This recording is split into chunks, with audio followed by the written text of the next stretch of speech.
जिसमें gym on wheel की सारी व्यवस्था की जाएगी, पिंक टॉयलेट की स्थापना की जाएगी और पिंक बसेस चलाए जाएंगे, बायोफ्यूल्स पर पॉलिसी लाएंगे और नया बिहार खाद्य प्रसंस्करण नीति 2025 को लाने का काम करेंगे। मुजफ्फरपुर, मधुबनी सभी एयरपोर्ट को हम निर्माण करने का काम करेंगे, जिससे कि एयर कनेक्टिविटी और अच्छी हो सके। इसलिए बिहार के विकास के लिए एनडीए की सरकार और बिहार में नीतीश कुमार जी की सरकार, देश में नरेंद्र मोदी जी की सरकार लगातार बिहार को विकसित बनाने में लगे हैं। बिहार के लगभग 1,80,00,000 परिवार आयुष्मान भारत से जोड़ने के बाद जिस तरह अनाज उनको मुफ्त देने का काम सरकार कर रही है, उसी तरह हम उनको दवाई भी उपलब्ध करा सके, इसके लिए फार्मास्यूटिकल पॉलिसी लाने का काम किया जाए। सबकी चिंता करने का काम सरकार करेगी। इसके साथ साथ सबसे बड़ी चिंता होती है गरीब परिवार में जन्मी बेटी और बहन को कि उसके शादी की व्यवस्था कैसे हो। तो सरकार ने यह निर्णय लिया, कन्या विवाह मंडप की स्थापना सभी पंचायतों में करेंगे, जिससे कि सबके शादी की व्यवस्था, शादी या कोई भी समारोह आप अपने पंचायतों में कर पाएंगे। इसके साथ साथ जो प्रमुख शहर है हमारे, उसमें वेंडिंग जोन बनाया जाएगा, जिसमें महिलाएं सीधा, जिस तरह 1,31,00,000 महिलाएं स्वयं सहायता समूह से जुड़ी हैं और उनके माध्यम से वो आर्थिक रूप से समृद्ध हो रही है, तो हम वेंडिंग जोन में महिलाओं के लिए स्थान चिन्हित करेंगे, जिससे कि पूरी तरह आर्थिक रूप से खड़ा हो सके। पटना में प्रयोग के तौर पर, पायलट प्रोजेक्ट के तौर पर हम लोग शुरू करने जा रहे हैं, जिसमें जिम ऑन व्हील की सारी व्यवस्था की जाएगी, पिंक टॉयलेट की स्थापना की जाएगी और पिंक बसेस चलाए जाएंगे और पिंक बसेस में महिला चालक भी होंगी, कंडक्टर भी होंगी और सवारी भी सिर्फ महिला होगी। इसकी पूरी संरचना करने का काम किया जाए। साथ ही साथ सभी जिले के जो प्रमुख बस स्टैंड है, उसको चरणबद्ध से हम लोग बनाने का काम करेंगे और स्वाभाविक इन सारी चीजों को उद्योग से जोड़ेंगे और उद्योग में कई पॉलिसीज हमने घोषणा किया है। बिहार औद्योगिक निवेश प्रोत्साहन नीति 2025 लाएंगे, प्लास्टिक के ऊपर पॉलिसी लाएंगे, बायोफ्यूल्स पर पॉलिसी लाएंगे और नया बिहार खाद्य प्रसंस्करण नीति 2025 को लाने का काम करेंगे। और बिहार जैसे राज्य में जहां हमारा जो अनुभव है, लगभग 1.5 महीने तक मैं स्वास्थ्य मंत्री था, तो अभी हम सभी प्रखंडों में, सभी विधानसभा में हेल्थ सेंटर के साथ साथ एडिशनल पीएससी बनाने का काम कर रहे हैं। लगभग 300 एडिशनल पीएससी हम बनाने का काम कर रहे हैं और लगभग 1200 से अधिक हेल्थ सेंटर बनाने का काम कर रहे हैं और सभी जिले में मेडिकल कॉलेज की स्थापना की जा रही है।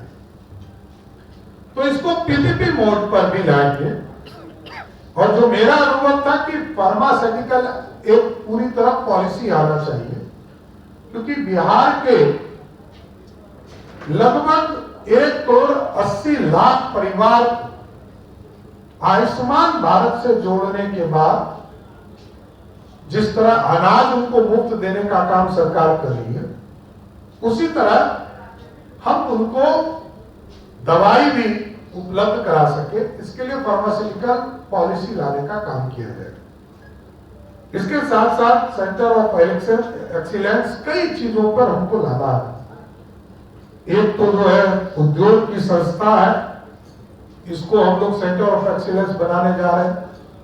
गुड़ के ऊपर आजादी के पहले हम आत्मनिर्भर बिहार होते थे, तो उसमें मूलतः बिहार में गन्ना का उद्योग बहुत ज्यादा फला फूला था वो पूरी तरह बंद होता गया और ये 90 से 2005 के बीच में ही बंद हुए। और मैं इसलिए कहता हूं कि खटारा बिहार को नीतीश कुमार जी ने आगे बढ़ाने का काम किया कि मेडिकल कॉलेज एक 1925 में बना पीएमसीएच और 4 मेडिकल कॉलेज 1979 के पहले बना। 80 से कोई मेडिकल कॉलेज 2005 तक नहीं बना। कांग्रेस की सरकार और राष्ट्रीय जनता दल की सरकार में ना मेडिकल कॉलेज खोले गए, ना इंजीनियरिंग कॉलेज खोले गए और 2 सिर्फ पॉलिटेक्निक कॉलेज खुले, वो भी लालू जी के गांव में और कहीं नहीं खुला। लालू जी अपने ही इलाके में खोले, कहीं नहीं खोले। लेकिन आदरणीय नीतीश कुमार जी और सुशील मोदी के नेतृत्व में जब 2005 में सरकार बनी तो सभी अनुमंडल में आईटीआई, नर्सिंग कॉलेज, सभी जिले में पॉलिटेक्निक कॉलेज, इंजीनियरिंग कॉलेज और आज मेडिकल कॉलेज की स्थापना किया जा रहा है। इसलिए साथियों में स्पष्ट तौर का काम पूरा हो रहा है। मोकामा में ब्रिज का काम पूरा हो रहा है। अभी प्रधानमंत्री जी ने भागलपुर में 3 बड़े काम हमें निर्देशित किया। एक, जिस तरह नालंदा यूनिवर्सिटी को स्थापित करने का काम प्रधानमंत्री जी ने किया, अब वहां पर भागलपुर में विक्रमशिला यूनिवर्सिटी को भी सेंट्रल दर्जा देकर वहां स्थापित किया जाए। और कई ग्रीनफील्ड एयरपोर्ट, हमारा राजगीर में एयरपोर्ट, भागलपुर जिले के सुल्तानगंज में एयरपोर्ट, रक्सौल में एयरपोर्ट और पूर्णिया में तो काम शुरू करने का निर्देश दिया गया है और जुलाई में उसको शुरू करने का, चालू करने का फिर निर्देश दे दिया गया। और इसके साथ साथ 6-7 छोटे छोटे एयरपोर्ट, सहरसा का, मुंगेर का, जो भागलपुर का एग्जिस्टिंग एयरपोर्ट है, वाल्मीकि नगर, मुजफ्फरपुर, मधुबनी, सभी एयरपोर्ट को हम निर्माण करने का काम करेंगे जिससे कि एयर कनेक्टिविटी और अच्छी हो सके। इसके साथ साथ कई एक्सप्रेसवे हमारा स्वीकृत हुआ। आपने देखा होगा कि कल भी 2 एक्सप्रेसवे हमारा स्वीकृत हुआ। एक सिलीगुड़ी से लेकर गोरखपुर जो 37,000 करोड़ का एक्सप्रेसवे है, जिसमें 417 किलोमीटर है, जिसमें 300 से अधिक किलोमीटर हमारे ही प्रदेश में होगा और लगभग 27,000 करोड़ का इन्वेस्टमेंट सिर्फ एक एक्सप्रेसवे में होगा। इसके साथ साथ पटना से पूर्णिया और हल्दिया से रक्सौल ये एक्सप्रेसवे है, भागलपुर से बक्सर, ये 4 एक्सप्रेसवे की कल्पना और की गई है जो आगे के दिनों में इसको स्वीकृत करने का काम भारत की सरकार करेगी। इसलिए बिहार के विकास के लिए एनडीए की सरकार और बिहार में नीतीश कुमार जी की सरकार, देश में नरेंद्र मोदी जी की सरकार लगातार बिहार को विकसित बनाने में लगे हैं। और ये सारे चीजों को बजट के माध्यम से 3,17,000 करोड़ की राशि से, और उसमें से भी आपने देखा कि रोजगार के सेक्टर में जहां हम लोगों ने घोषणा किया था 2020 में कि 10 लाख सरकारी नौकरी और 10 लाख रोजगार दिए जाएंगे, अब बिहार के लोकप्रिय मुख्यमंत्री जी ने घोषणा किया है कि हम 50 लाख सरकारी नौकरी और रोजगार देने का काम करेंगे। इसके साथ और कई चीजें हैं। आप देखिएगा, clean Bihar, clean air transformation, smoke tower की कल्पना बिहार में नहीं थी, दुनिया में हम देखते थे। और प्लांटेशन का काम भी आपको जानकर आश्चर्य होगा, 2007-8 से 45 करोड़ पेड़ लगाने का काम नीतीश कुमार की सरकार ने किया। और आगे भी हमारा लक्ष्य है, अभी जितना पूरे चिड़ियाखाना में एयरपोर्ट पेड़ लगा है, उससे अधिक पेड़ हम लोग सिर्फ गंगा पथवे पे लगाने का काम की शुरुआत कर रहे हैं। इसके साथ छठ हमारा पर्व है, बिहारियों का छठ, इसको प्रोत्साहित करना और वर्ल्ड मार्केट में आना। हम इसके लिए होम स्टे की कल्पना को लेकर आ रहे हैं, महिलाओं को इससे जोड़ेंगे, महिलाओं को इसके लिए टूरिस्ट गाइड भी बनाने का काम करेंगे। इन चीजों को स्थापित किया जाएगा। और दो महत्वपूर्ण जानकारी देकर और बताना चाहता हूं कि हम